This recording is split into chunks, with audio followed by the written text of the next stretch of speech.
Welcome dear students. ఈరోజు అనుపాతంతో రాశులను పోల్చుట అను అంశంలో భాగంగా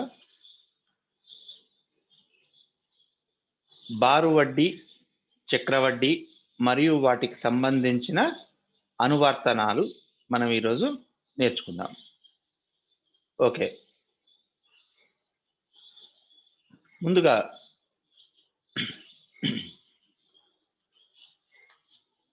అసలు వడ్డీ అంటే ఏంటో మనం ఒకసారి చూద్దాం.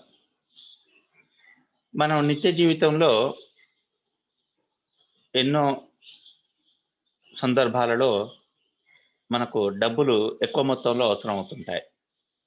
ఉదాహరణకు ఏదైనా వ్యాపారం ప్రారంభించే ముందు కానివ్వండి, లేదా ఏవైనా వ్యవసాయ పనులు ప్రారంభించే ముందు కానివ్వండి, ఇంకా పలు సందర్భాలలో మనకు పెద్ద మొత్తంలో డబ్బులు అవసరం వస్తుంది.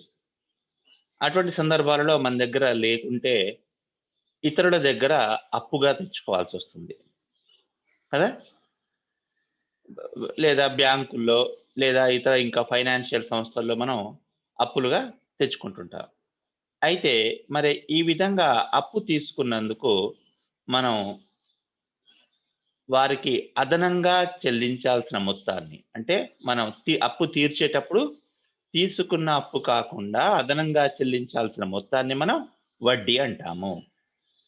అయితే మరి ఈ వడ్డీలలో ఎన్ని రకాలు ఉన్నాయి అంటే బారు వడ్డీ, చక్రవడ్డీ. మొదటిది బారు వడ్డీ.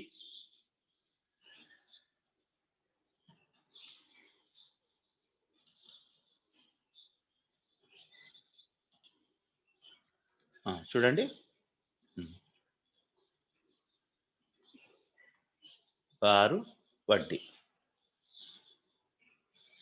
ముందుగా బారు వడ్డీలో ముఖ్యాంశం ఏందో చూద్దాం. ఉదాహరణకు మనం ఒక 10,000 రూపాయలను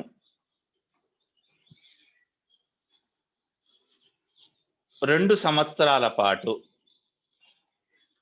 తెచ్చుకున్నాం, అప్పు తెచ్చుకున్నాం. 2 సంవత్సరాల కొరకు 10,000 రూపాయలు అప్పు తెచ్చుకున్నాం. అయితే మనం అదనంగా చెల్లించాల్సిన మొత్తం ఎంత అంటే సంవత్సరానికి 100కి 10 రూపాయలు అదనంగా చెల్లించాలి. దీనిని మనం వడ్డీ రేటు అంటాం. అంటే ఒక సంవత్సరానికి గాను ఒక 100కి, అంటే ఒక 100 రూపాయలకు మనం అదనంగా చెల్లించాల్సిన మొత్తాన్ని వడ్డీ రేటు అంటాము. ఉదాహరణకు ఇప్పుడు ఇక్కడ 100కు 10 రూపాయల చొప్పున చెల్లించాలి అంటే దీన్ని మనం 10% చొప్పున అని చెప్తాము. ఈ 10% చొప్పున అనే దాన్ని మనం ఇది వడ్డీ రేటు కాబట్టి దీన్ని ఆర్‌తో సూచిస్తుంటాం. ఎంత కాలం తీసుకోవాలి? 2 సంవత్సరాలు. టైం అన్నమాట ఇది. సో దీన్ని టైం టీ ద్వారా సూచిస్తాము. అయితే ఈ టైంని మనం ఎప్పుడు సంవత్సరాల్లోనే సూచిస్తుంటాం. ఒకవేళ మనకు సంవత్సరం లోపు లేకపోతే తక్కువ, అంటే ఒక 6 నెలలు అయిందనుకోండి.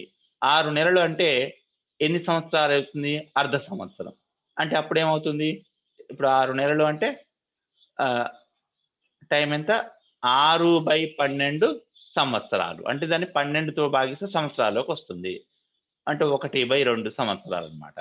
అట్లా కాకుండా ఒకవేళ 8 నెలలు అనుకోండి. 8 నెలలైతే టీ ఈజ్ ఈక్వల్ టు ఏమవుతుంది? 8/12 సంవత్సరాలు. అంటే 4 2 8, 4 3 12. So T is equal to 2/3 అవుతుంది. ఇకపోతే మనం తెచ్చుకున్న అప్పుని పి అంటాం. Principal amount. ఇంగ్లీష్‌లో ప్రిన్సిపల్ అమౌంట్ అంటాం కాబట్టి పి చేత సూచిస్తాం. అయితే మరి ఈ 2 సంవత్సరాలకు ఎంత అప్పు తీర్చేటప్పుడు మొత్తం ఎంత చెల్లించాలి? ఆ చెల్లించే మొత్తాన్ని మనం అమౌంట్ ఏ అని సూచిస్తుంటాం. ఇది మొత్తం. తెచ్చుకున్న అసలునేమో పి చేత, ఎన్ని సంవత్సరాలు తెచ్చుకున్నామనేది కాల వ్యవధిని టీ చేత, వడ్డీ రేటుని ఆర్ చేత, వడ్డీ మరియు అసలు కలిపి చెల్లించే మొత్తాన్ని ఏ చేత సూచిస్తుంటాం. ఓకే, మరి ఇది ఎలా వస్తుంది? మనం ఎలా కనుక్కోవాలి? వడ్డీని ఆ మొత్తాన్ని ఎలా కనుక్కోవాలో చూద్దాం. ఇప్పుడు ఫర్ ఎగ్జాంపుల్ మొదటి సంవత్సరానికి మనం అదనంగా ఎంత చెల్లించాలి అంటే ఈ 10,000 పైన 10% అదనంగా చెల్లించాలి. అంటే 1000లో 10% అంటే 1000 ఇంటూ 10/100 కదా? 1000 ఇంటూ 10/100 ఇది ఒక సంవత్సరానికి. ఒక సంవత్సరానికి ఇంత అదనంగా చెల్లించాలి. మరి 2 సంవత్సరాలకు దీనికి రెండింతలు. సో, ఇది చెల్లించాల్సిన వడ్డీ. అంటే ఇక్కడ ఏం చేస్తున్నాం 10,000 అంటే పి. 10 అంటే ఏంది వడ్డీ రేటు ఆర్.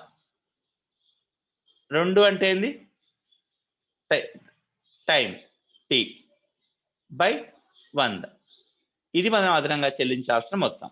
అంటే టీ కాల వ్యవధికి గాను ఆర్ వడ్డీ రేటు చొప్పున పి తెచ్చుకున్న అప్పుకు గాను చెల్లించాల్సిన వడ్డీ ఇది ఐ. ఐ అంటే interest I. So I is equal to ఏంది సూత్రం మనకు I is equal to P R T by 100. ఇది కేవలం వడ్డీ మాత్రమే. చెల్లించాల్సిన మొత్తం ఎంత ఏ ఈజ్ ఈక్వల్ తెచ్చుకున్న అసలు ప్లస్ వడ్డీ P into R into T by 100 P R T by 100. So దీన్ని మనం సూక్ష్మీకరిస్తే పి రెండిట్లో ఉంది కాబట్టి కామన్ తీసుకుంటే 1 ప్లస్ ఆర్టీ బై 100. ఇది బారు వడ్డీ ప్రకారము తెచ్చుకున్న అప్పుకు గాను చెల్లించవలసిన మొత్తం. దీన్నే మనం ఇంకా కావాలనుకుంటే 100ని కాసాగ్గా తీసుకుని సూక్ష్మీకరిస్తే 100 into 1 100 plus r t by 100. ఇది మనకు బారు వడ్డీ ప్రకారం చెల్లించవలసిన మొత్తము. ఓకే. సో దీనికి సంబంధించిన ముఖ్యాంశాలు మళ్ళీ ఒకసారి మనం క్లుప్తంగా చూద్దాం.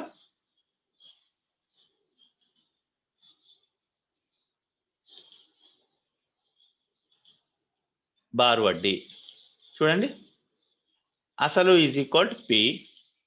కాల వ్యవధి టీ సంవత్సరాలు. వడ్డీ రేటు 6%. అయితే చెల్లించవలసిన వడ్డీ I is equal to PTR by 100 మరియు మొత్తము ఏ ఈజ్ ఈక్వల్ అసలు ప్లస్ వడ్డీ.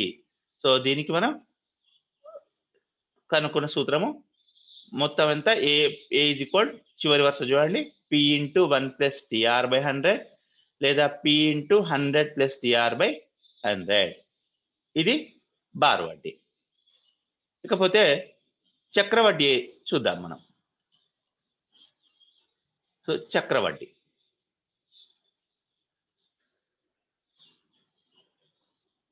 మరి చక్రవడ్డీ అంటే ఏందో ఒకసారి చూద్దాం.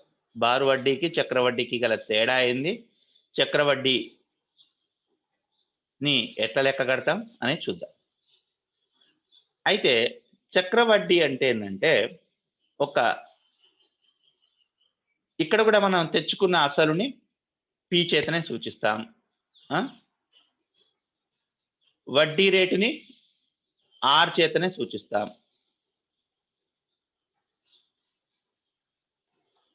6%. కాలాన్ని టీ చేతనే సూచిస్తాం. అయితే మరి అక్కడిక్కడ తేడా ఏంటంటే ఇప్పుడు చెప్తాను జాగ్రత్తగానండి. ఒక నిర్ణీత కాల వ్యవధి తర్వాత అప్పటి వరకు అయిన వడ్డీ వచ్చి అసలులో కలుస్తుంది. ఇది చక్రవడ్డీలో గల తేడా. బారు వడ్డీలోనేమో మనం నిర్ణయించుకున్న వడ్డీ రేటు ప్రకారం ఎంత కాలమైనా అసలు పైన మాత్రమే వడ్డీ పడుతుంది.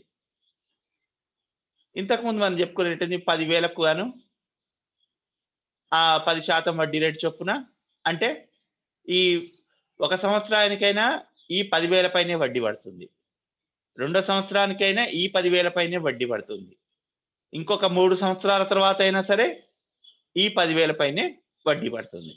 ఇక్కడ మాత్రం అలా కాకుండా నిర్ణీత కాల వ్యవధి అంటే ఒక సంవత్సరానికి అనుకున్నాం అనుకోండి ఫర్ ఎగ్జాంపుల్. సంవత్సరానికోసారి వడ్డీ తిరిగి కట్టాలి. అంటే అర్థమైంది? ఒక సంవత్సరం తరువాత అప్పటి వరకైన వడ్డీ వచ్చి అసల్లో కలుస్తుంది. అంటే ఫలితంగా ఏమవుతుంది? మనం కొంచెం ఎక్కువ మొత్తం పైన వడ్డీ చెల్లించాల్సొస్తుంది. ఫర్ ఎగ్జాంపుల్ ఇప్పుడు మొదటి సంవత్సరానికి తీసుకుందాం. ఇప్పుడు ఒక 3 ఏళ్ల కొరకు అనుకోండి. 3 ఏళ్ల కొరకు. అయితే వడ్డీని ఎన్ని సంవత్సరాలకోసారి అసల్లో కలపాలనేది, అంటే ఎంత కాల వ్యవధి తర్వాత అసల్లో కలపాలనేది ముందుగా నిర్ణయించి పెట్టుకుంటాం మనం. అంటే అప్పు తీసుకున్న వాడికి, అప్పు ఇచ్చిన వాడికి మధ్య ఉన్న ఒప్పందం ప్రకారం ఉంటుందది. సాధారణంగా ఏడాదికి ఒకసారి అనుకుందాం. ఏంది? మరి ఏడాదికి ఒకసారి వచ్చి వడ్డీ అసల్లో కలిస్తే మనం 3 సంవత్సరాలు తీసుకున్నాం కాబట్టి వడ్డీ వచ్చి అసలు ఎన్ని సార్లు కలుస్తుంది? సంవత్సరానికి ఒకసారి చొప్పున 3 సార్లు కలుస్తుంది. కాబట్టి దీన్ని n చేత సూచిస్తాం. n అంటే ఏంది? వడ్డీ వచ్చి అసలులో కలిసే సందర్భాల సంఖ్య. సో ఒక సంవత్సరానికి చూద్దాం ఫస్ట్. ఒక సంవత్సరానికి A1 అనుకుందాం. మొదటి సంవత్సరానికి మనకు ఇంకా అప్పటి మొత్తానికి వడ్డీ వచ్చి ఒకేసారి కలుస్తుంది కాబట్టి మన చెల్లించాల్సిన మొత్తం ఎంత? P × 1 + TR. T ఎంత అవుతుంది? ఒకటే సంవత్సరానికి, మొదటి సంవత్సరానికి కట్టినాం కాబట్టి 1 × R/100. ఇది ఒక సంవత్సరానికి చెల్లించాల్సిన మొత్తం. ఇప్పుడు రెండో సంవత్సరానికి ఏమవుతుంది అంటే P అనేది P × 1 + R/100గా మారిపోతుంది. ఎందుకు? అంటే వడ్డీ వచ్చి అసలు కలిసిన తర్వాత అయ్యే మొత్తం ఇది. ఈ మొత్తం పైన మళ్ళీ వడ్డీ పడుతుంది. ఎంత వడ్డీ పడుతుంది? మళ్ళీ 1 + R/100 వడ్డీ పడి మనకు మొత్తం అవుతుంది. అదే మూడో సంవత్సరానికి మొత్తం మళ్ళీ ఇదే విధంగా P × 1 +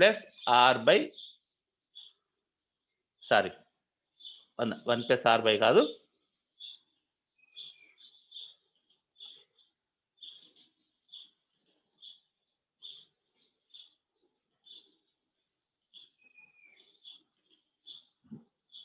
so P × 100 + R/100,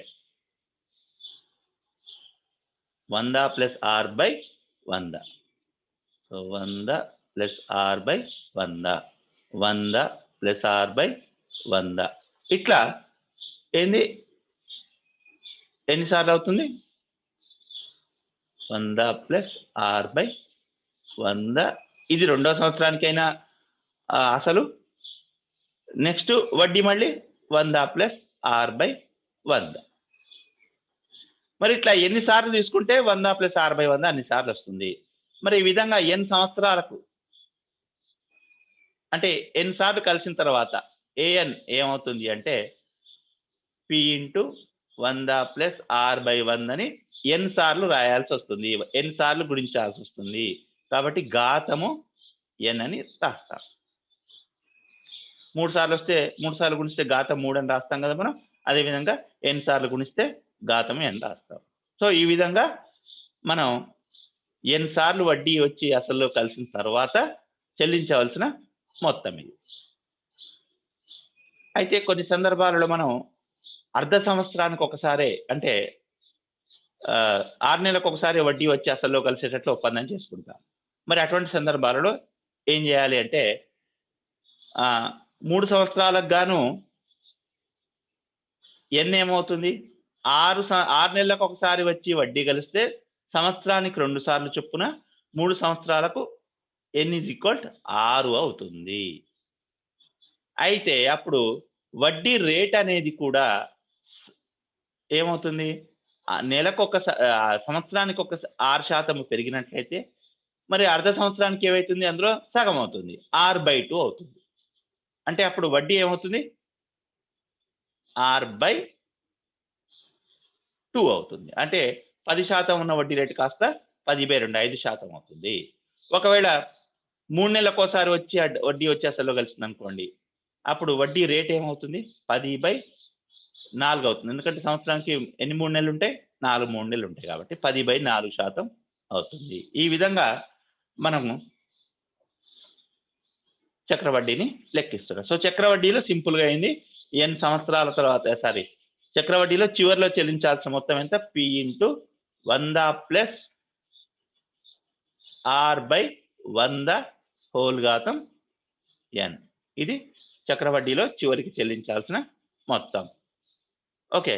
so దీనిలో ముఖ్య అంశాలు ఇప్పుడు చూద్దాం మనం.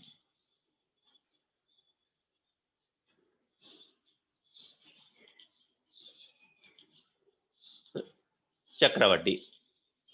ఇక్కడ కూడా తీసుకున్న అసలుని P చేత సూచిస్తాం. వడ్డీ రేటుని R% చేత సూచిస్తాం. వడ్డీ అసలులో కలిసే పర్యాయాల సంఖ్య n. అంటే చెప్పుకున్నాం కదా.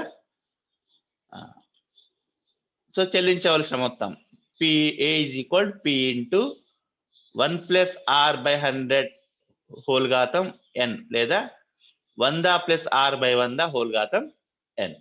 ఇది చెల్లించవలసిన మొత్తం. అయితే ఇదే చక్రవడ్డీని ఉపయోగించి ఇదే చక్రవడ్డీ అనువర్తనంగా అంటాం. చక్రవడ్డీని ఉపయోగించి చేసే లెక్కలను చక్రవడ్డీ యొక్క అనువర్తనాలు అంటాము. ఇదే చక్రవడ్డీని ఉపయోగించి మనం కొన్ని వేరే సందర్భాలకు కూడా ఈ సూత్రాన్ని వాడుకుంటాం. ఉదాహరణకు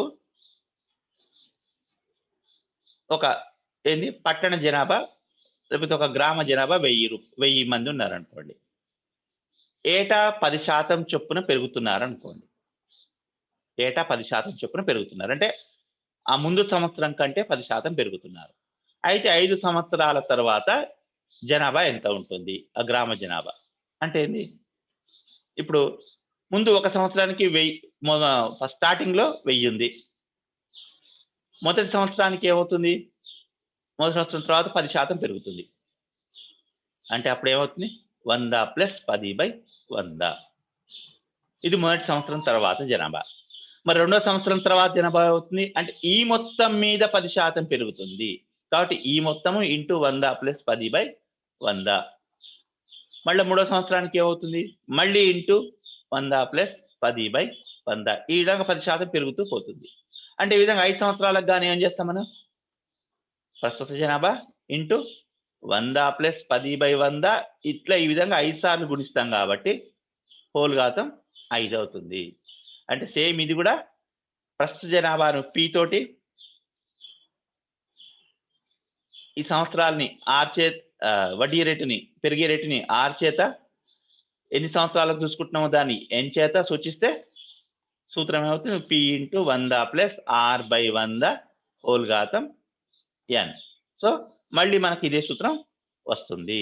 కాబట్టి చక్రవడ్డీని ఉపయోగించి ఈ విధంగా కొన్ని సందర్భాలలో మనం అనువర్తనాలను వాడుకుంటాము. అనువర్తనాలుగా ఈ సూత్రాన్ని మనం అన్వయించుకుంటాము. ఓకే.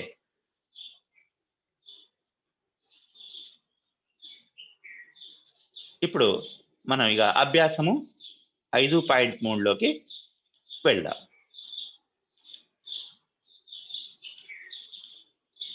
అభ్యాసం 5.3లో మొదటి సమస్య చూద్దాము. సుధాకర్ తన ఇంటి మరమ్మతుల కొరకు బ్యాంకు నుండి 15,000 అప్పు తీసుకున్నాడు. అతడు సంవత్సరానికి 9% వడ్డీ రేటు చొప్పున 8 సంవత్సరాల కాలానికి అప్పు తీసుకున్న అతడు ప్రతి నెల ఎంత మొత్తం చెల్లించాలి? ఇక్కడ చూద్దాం. ఫస్ట్ ఎంత అప్పు తీసుకున్నాడు?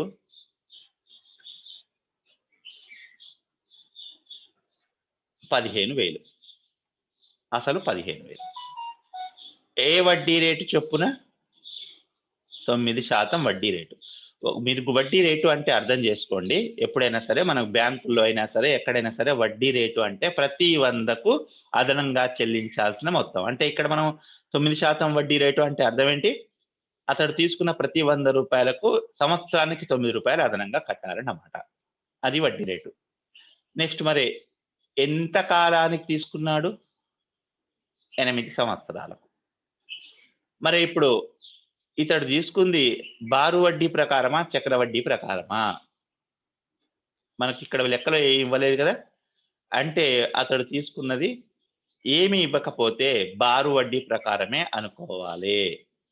చక్రవడ్డీ అని చెప్తే తప్ప, లేకపోతే వడ్డీ తిరగగట్టే సందర్భాల సంఖ్య ఇచ్చినప్పుడు, అప్పుడు మాత్రమే మనం అది చక్రవడ్డీగా భావించాలి. అటువంటి సమాచారం ఏమీ లేకపోతే అది బారు వడ్డీ కిందికి. ఓకే. ఇప్పుడు మనం చెల్లించాల్సిన మొత్తం ఎంత? A = P × 100 ప్లస్ TR/100 బారు వడ్డీకి సూత్రం ఇది. ఆ ప్రకారం 15,000 × 100 ప్లస్ T అంటే 8 ఇంటూ R అంటే 9/100. సో 2 సున్నాలు క్యాన్సిల్ చేసేసుకుంటే 150 into 9 72 into 100 7,002 sorry 100 9 72 plus 100 172. So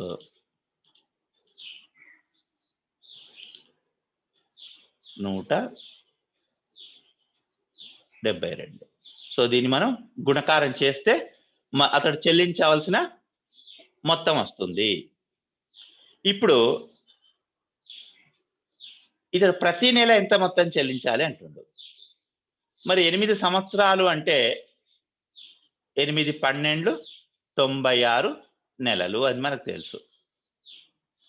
మరి ఇక్కడ వచ్చిన మొత్తాన్ని ఏని 96 నెలలకు సమానంగా చెల్లించాలి. అంటే ఒక్కొక్క నెలకు ఎంత చెల్లించాలి అంటే A/96 చేస్తే అతడు నెలకు చెల్లించవలసిన మొత్తం వస్తుంది. ఫర్ ఎగ్జాంపుల్ ఇక్కడ 9600 వచ్చింది అనుకుందాం, ఉదాహరణ చెప్తున్నా నేను, లేదా 96,000 వచ్చింది అనుకుందాం. అతడు చెల్లించాల్సిన మొత్తం, ప్రతి నెల చెల్లించాల్సిన మొత్తం ఎంత? 96,000/96 అంటే ప్రతి నెల 1000. సరే 1000 కాదనుకోండి, ఇక్కడ ఒకవేళ 96,000 వస్తాయి అంటున్నాను. ఇందులో వచ్చే గుణకారాలు పెద్దవి కాబట్టి నేను ఇక్కడ గుణకారాలు పూర్తిగా చేయట్లేను. సాధన చేసేటప్పుడు మనకు విలువ ఎంత అనేది అక్కడ వస్తుంది, అప్పుడు మళ్ళీ వివరిస్తాను మీకు. ఓకే, సో దీని సాధన చూద్దాం.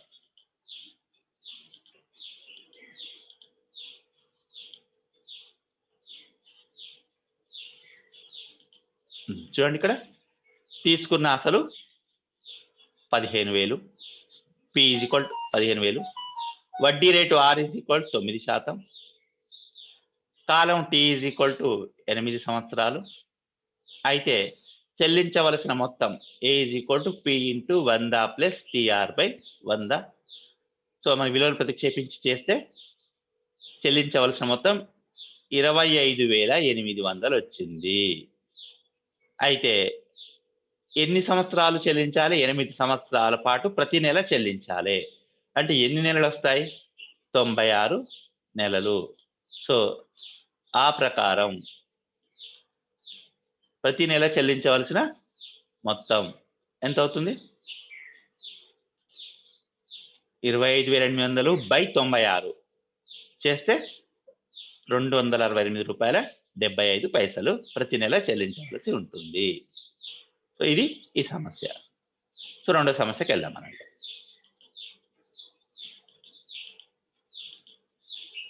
ఒక టెలివిజన్ని 21,000 రూపాయలకు కొన్నారు.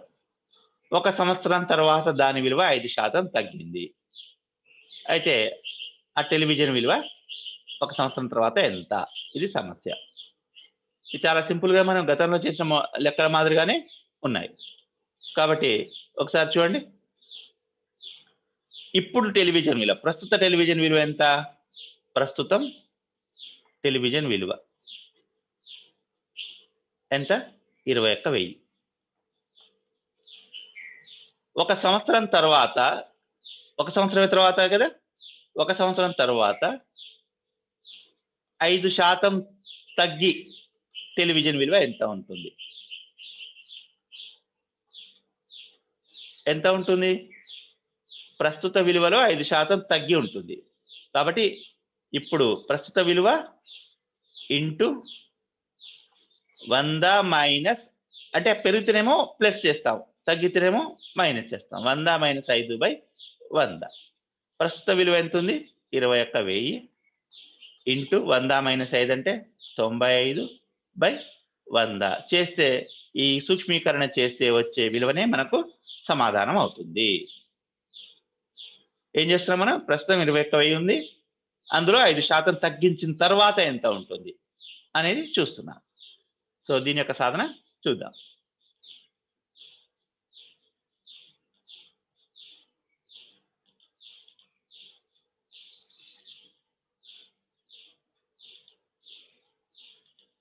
చూస్తున్నారు కదా, టెలివిజన్ ధర 21,000. 5 సంవత్సరాల తగ్గి 1 సంవత్సరం తర్వాత దాని విలువ ఎంత? ప్రస్తుతం అంటే 21,000 కొన్నాం కదా ఇప్పుడు. సో ఈ కొన్న ధర ఇంటూ 100 మైనస్ తగ్గిన శాతం బై 100.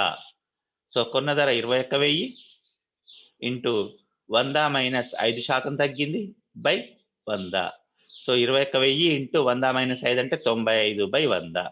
సో 2 సున్నాలు క్యాన్సిల్ చేసిన తర్వాత 210 ఇంటూ 95 చేస్తే ఎంత వచ్చింది? మనం గుణకారం చేస్తే 19,950. ఈ విధంగా 1 సంవత్సరం తర్వాత టెలివిజన్ విలువ 19,950 రూపాయలు ఉంటుంది. సో ఇది రెండో సమస్య. మూడో సమస్యకి వెళ్దాం.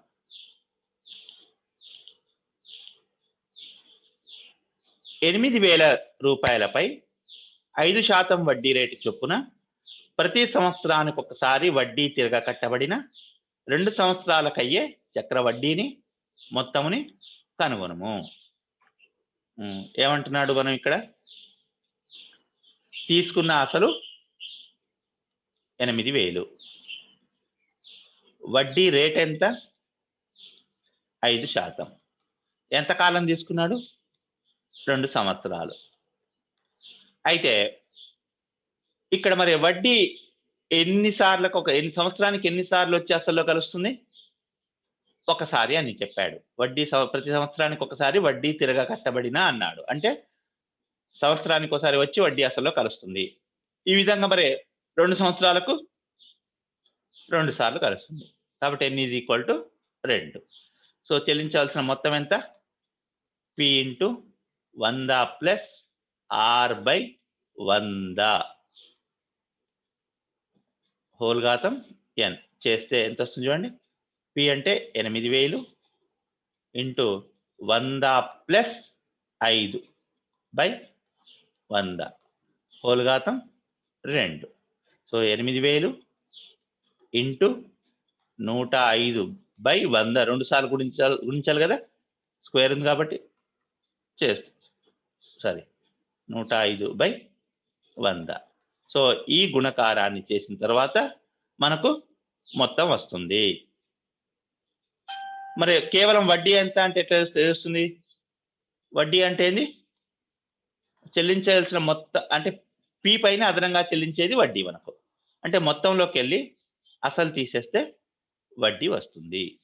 సో వడ్డీ = ఎప్పుడైనా మనం కేవలం వడ్డీ = అంటే ఏం చేస్తాం? మొత్తము మైనస్ అసలు. సో మరి దీని యొక్క సాధనను క్లియర్గా చూద్దాం మనం. చూడండి,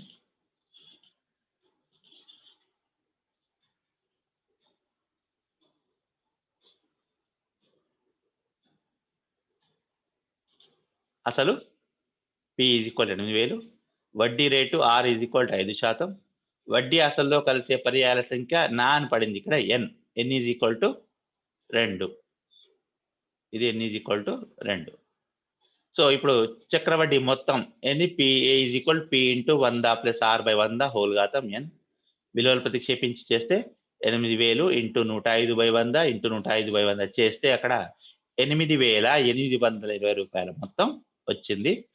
సో కేవలం వడ్డీ కావాలంటే చక్ర వడ్డీ = A - P. అంటే A 8,820 మైనస్ తెచ్చుకున్న అసలు P = 8,000 తీసేస్తే 800 రూపాయలు. అంటే కేవలం వడ్డీ అయితే 800 రూపాయలు, మొత్తం అయితే 8,820 రూపాయలు. సో ఇది మన యొక్క సమాధానం. సో తర్వాత సమస్యకి వెళ్దాం.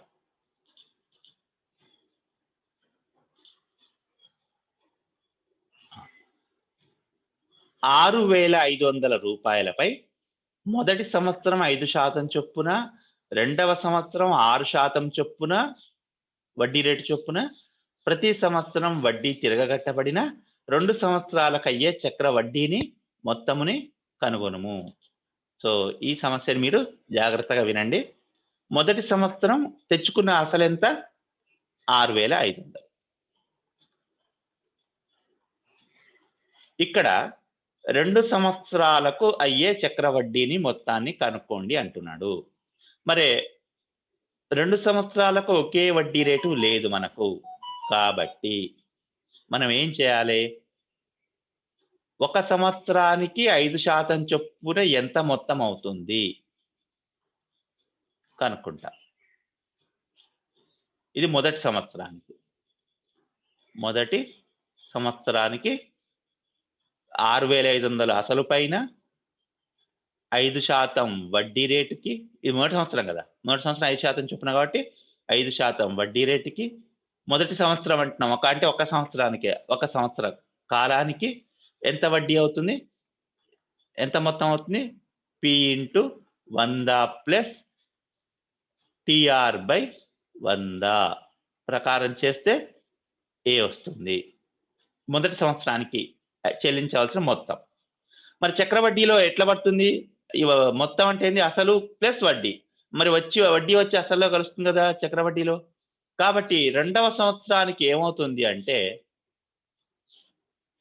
దాన్ని రెండవ సంవత్సరానికి అయ్యే మొత్తాన్ని ఏమని అనుకుంటే, ఇప్పుడు అసలు ఏమవుతుంది? ఇక్కడ చెల్లించవలసిన మొత్తాన్నే ఇక్కడ అసలుగా తీసుకుంటాము కదా! ఎందుకంటే వడ్డీ అసలు కలిసి ఇక్కడ ఏ అయింది. వడ్డీ వచ్చి అసలులో కలుస్తుంది కదా! కాబట్టి ఈ మనకు రెండవ సంవత్సరానికి, మొదటి సంవత్సరానికి అయ్యే మొత్తమే రెండవ సంవత్సరానికి అసలవుతుంది. కాబట్టి రెండవ సంవత్సరానికి అసలు ఇక్కడ వచ్చిన ఏ అవుతుంది. మళ్ళీ రెండవ సంవత్సరం అంటే మళ్ళీ ఒక్క సంవత్సరం కోసమే. కాబట్టి T = 1, R రెండవ సంవత్సరానికి 6% అన్నాడు. సో, ఈ లెక్కన మళ్ళీ మొత్తం కనుక్కుంటాం. కనుక్కుంటే ఇది 2 సంవత్సరాలకు చెల్లించవలసిన మొత్తం అవుతుంది. సో, దీని యొక్క సాధనను మనం స్పష్టంగా ఎలా వస్తుందో చూద్దాం.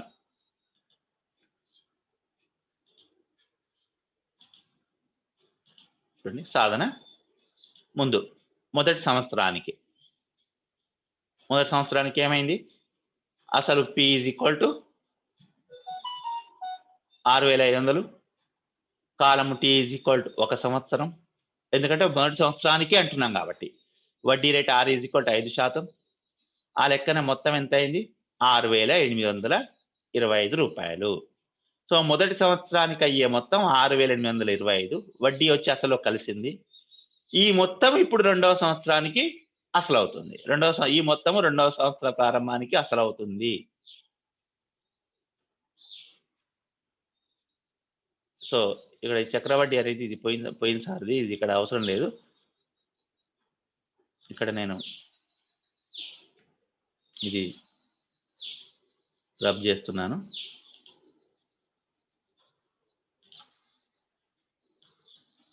ఇది లేదు.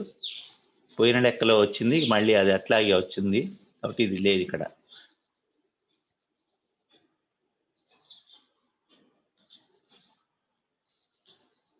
మీరు దీన్ని రాసుకోవద్దు. ఇప్పుడు చూద్దాం మళ్ళీ. మరి రెండవ సంవత్సరానికి ఇప్పుడు ఏమవుతుందో చూద్దాం. రెండవ సంవత్సరానికి అసలు ఏమవుతుంది?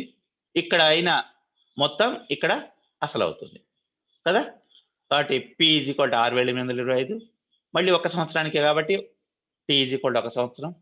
వడ్డీ రేటు R రెండో సంవత్సరానికి 6% కాబట్టి 6% వేసాం. మళ్ళీ ఈ మొత్తానికి కనుక్కున్నాం. చేస్తే 7,234 మొత్తం అయింది. రూ. 7,234.50. ఒక్కొక్కసారి మనకు ఈ పాయింట్లలో ఎక్కువ వచ్చినా కూడా 2 అంకెలకు మనం సవరించి తీసుకుంటాం. సో, 2 సంవత్సరాలకు చెల్లించాల్సిన మొత్తం రూ. 7,234.50. సో, మరి కేవలం వడ్డీ ఎంత? మొత్తం మైనస్ అసలు. రూ. 7,234.50 మొత్తంలోకి వెళ్ళి మనం మొదట తీసుకున్న అప్పు 6,500 తీసేస్తే రూ. 734.50. సో వడ్డీ రూ. 734.50 మరియు మొత్తం రూ. 7,234.50. ఇది సమస్య యొక్క సాధన. మీరు రాసుకోవచ్చు దీనిగా. ఇప్పుడు నెక్స్ట్ సమస్యకు వెళ్దాం.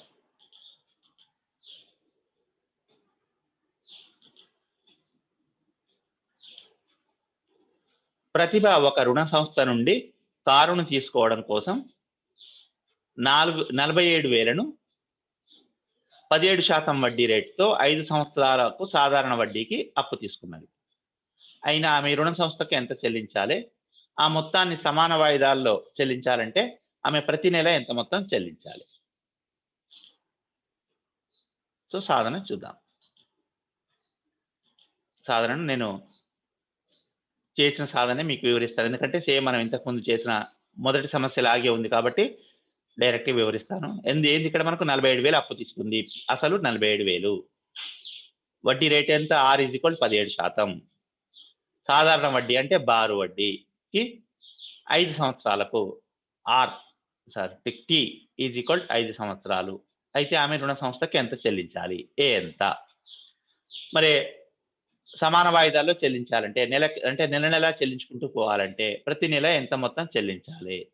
అంటే 5 సంవత్సరాల కంటే 5 × 12 60 నెలలు. ఈ అయ్యే మొత్తాన్ని 60 నెలలకు సమానంగా చెల్లించాలి. అంటే మొత్తము బై 60 వేస్తే ఆమె నెల నెలా చెల్లించాల్సిన మొత్తం వస్తుంది. సో చూడండి, ఇది సాధన. తీసుకున్న అసలు 47,000, వడ్డీ రేటు 17%, కాలము T = 5 సంవత్సరాలు, సాధారణ వడ్డీ అనగా బారు వడ్డీ ప్రకారం చెల్లించవలసిన మొత్తం సూత్రం వేసుకొని చేసుకున్నాం. 86,950 రూపాయలు వచ్చింది. మరి ఇప్పుడు బి లెక్క ఏంది? మనకు సమాన వాయిదాల్లో చెల్లించాలంటే ప్రతి నెల ఎంత మొత్తం చెల్లించాలి? మరి 5 సంవత్సరాలంటే 5 × 12 60 నెలలు. ప్రతి నెల చెల్లించవలసిన మొత్తం ఎంత? సో అంటే ఈ మొత్తాన్ని 60 నెలలకు సమానంగా పంచాలి. 86,950/60 చేస్తే సుమారుగా ₹1,449.17. ఇది ఆమె ప్రతి నెల చెల్లించవలసిన మొత్తం. చూస్తున్నారుగా, ₹1,449.17. సో తర్వాత సమస్యకి వెళ్దాం.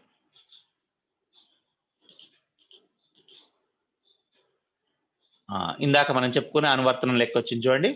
2011 సంవత్సరంలో హైదరాబాద్ నగర జనాభా 68,09,000. ప్రతి సంవత్సరం 4.7% చొప్పున జనాభా పెరిగిన 2015 సంవత్సరం చివరి నాటికి హైదరాబాద్ జనాభా ఎంత? ఇది సమస్య. సో దీని సాధన ఏంది? ఎట్లా చేస్తామని చెప్పండి. అంటే ఎన్ని సంవత్సరాలకు తర్వాత కనుక్కోమంటుండు? 2011లో ఇచ్చిండు, 2015 తర్వాత కనుక్కోమంటుండు. అంటే 4 ఏండ్ల జనాభా 4 ఏండ్లకు ఎంత పెరుగుతుంది అంటున్నాడు. సో ఇదేంటి? మనకు చక్రవడ్డీ యొక్క అనువర్తనం. ఎందుకు? ప్రతి సంవత్సరం అంతకు ముందున్న సంవత్సరం పైన 4.7% చొప్పున పెరుగుతుంది. అంటే పెరిగి ఉన్న దానిపైనే 4.7% చొప్పున పెరుగుతుంది కాబట్టి ఇది చక్రవడ్డీ యొక్క అనువర్తనం. సో చూద్దామా దీని యొక్క సాధన ఏంది? 2011 సంవత్సరంలో జనాభా అంటే అసలు ఎంత ఉండే? 68,09,000. జనాభా పెరిగే రేటు 4.7%. ఎంత కాలం? 4 సంవత్సరాలు. ఇది ప్రతి సంవత్సరం అంటున్నా, అంటే సంవత్సరానికి ఒక్కసారి మాత్రమే లెక్క కడుతున్నాం కాబట్టి n = 4 సంవత్సరాలకు ఒకసారి చొప్పున 4. మరి చక్రవడ్డీ సూత్రం ప్రకారం 2015లో అంటే 4 సంవత్సరాల తర్వాత జనాభా ఎంత ఉంటుంది? అంటే A = P × 100 + R/100n అనే సూత్రాన్ని మనం వేసుకొని సూక్ష్మీకరిస్తే మనకు జనాభా ఎంత ఉంది? 81,82,199 ఉంటుంది సుమారుగా. ఓకే, అంటే ఇది పాయింట్లలో వస్తుంది కానీ మనం ఏం చేస్తాం? ఆ పాయింట్లలో వచ్చిన దాన్ని సవరించి తీసుకుంటాం. ఎందుకంటే పాయింట్లలో జనాభా అనేది పాయింట్లలో పెరగదు కాబట్టి. ఓకే. దీని యొక్క తర్వాత సమస్య మనం చూద్దాం.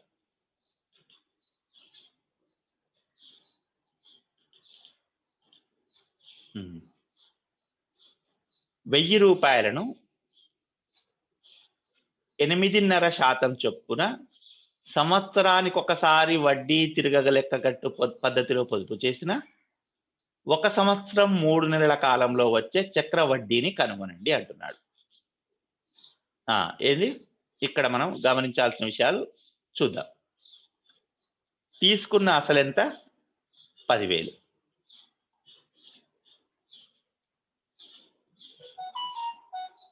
వడ్డీ రేటెంత? 8.5%. అయితే మరి ఇక్కడ సంవత్సరానికి ఒకసారి వడ్డీ తిరగలెక్కగట్టి పద్ధతిలో చక్ర వడ్డీ కనుక్కోవాలి మనం. ఇచ్చిన కాలం ఏంది? 1 సంవత్సరం 3 నెలలు. మరి 2వ సంవత్సరానికి పూర్తిగా అందులో కలుస్తుందా? 2 సంవత్సరాలు పూర్తి కాదు కదా! కాదు కాబట్టి ముందు మనం ఏం చేస్తామంటే 1 సంవత్సరానికి గాను అయ్యే బారు వడ్డీ ప్రకారం అయ్యే మొత్తం కనుక్కుంటాం. కనుక్కున్న తరువాత ఈ వచ్చిన మొత్తానికి మళ్ళీ 3 నెలలకు గాను మళ్ళీ బారు వడ్డీ ప్రకారం ఎంత వడ్డీ వస్తుంది? మరి ఇక్కడ చక్రవడ్డీ ఉపయోగించలేదు మనం. అంటే ఇక్కడ మొత్తం కనుక్కుంటున్నాం. మొత్తం అంటేనే అసలు ప్లస్ వడ్డీ. అంటే వడ్డీ వచ్చి అసలులో కలిసింది. కాబట్టి మళ్ళీ మనం సెపరేట్‌గా ఇంకో అసలు అనేది ఉండదిగ. ఇక్కడ వచ్చిన మొత్తమే తర్వాతి 3 నెలలకు గాను అసలవుతుంది. సో, ఇక్కడ ఏ కనుక్కోవాలంటే ఇక్కడ ఏని పీగా తీసుకొని మనం మళ్ళీ సూత్రాన్ని వేసుకుంటే పి ఇంటూ 100 ప్లస్ టీఆర్/100 వేసుకుంటే మనకు సంవత్సరం 3 నెలలకు చెల్లించాల్సిన మొత్తం వచ్చేస్తుంది. సో, దీని సాధన మనం స్పష్టంగా చూద్దాం.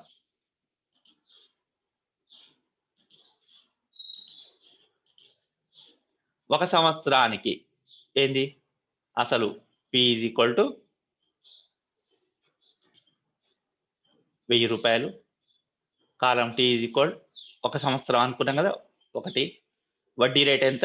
8.5. అంటే దీన్ని మనం మిశ్రమ భిన్నంగాని అపక్రమ భిన్నంగా మారిస్తే 2 నెంబుల 16 ప్లస్ 1 17/2.